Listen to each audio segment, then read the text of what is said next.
Hello guys, ഗോതമ്പ് പൊടി കൊണ്ട് ചപ്പാത്തി മാത്രമല്ല കേട്ടോ, നന്നായി അടയും ചൂടാം. അതിനുവേണ്ടി ഈ വീഡിയോ ഫുള്ള് കണ്ടാൽ നിങ്ങൾക്ക് മനസ്സിലാവും എങ്ങനെയാണ് ചൂടേണ്ടതെന്ന്. നല്ല പഴുത്ത 2 പഴം എടുക്കുക, അതിന് ചെറുതായി അരിഞ്ഞു വെക്കുക കേട്ടോ. ഒരു പാത്രത്തിലേക്ക് കുറച്ച് വെള്ളവും അതിനുശേഷം ശർക്കരയും ആഡ് ചെയ്തിട്ട് അതിന് മെൽറ്റ് ചെയ്തെടുക്കുക കേട്ടോ. മെൽറ്റായി വരുമ്പോഴേക്കും അതിലേക്ക് തേങ്ങയും അതുപോലെ തന്നെ നേരത്തെ അരിഞ്ഞു വെച്ച നമ്മൾ പഴവും കൂടി ആഡ് ചെയ്ത് നല്ല തിക്ക് പരുവത്തിലേക്ക് ഒന്ന് മെൽറ്റ് ചെയ്തെടുക്കുക കേട്ടോ. അതിനെ നന്നായിട്ട് കുറുക്കിയെടുക്കുക. ശേഷം നമ്മുടെ ഗോതമ്പ് പൊടി നമുക്ക് ചപ്പാത്തിക്ക് കുഴക്കുന്ന അതേ ലെവലിൽ ഒന്ന് കുഴച്ചെടുക്കുക. ചപ്പാത്തി ചുട്ടെടുക്കുക കേട്ടോ.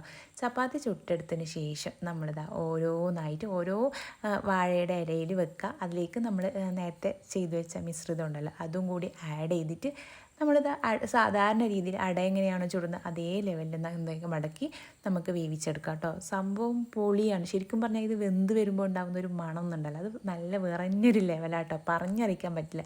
കുറച്ച് എക്സ്ട്രാ ഉണ്ടായതുകൊണ്ട് നമ്മൾ കൊഴുക്കട്ടയും ഉണ്ടാക്കിയിട്ടാണ്.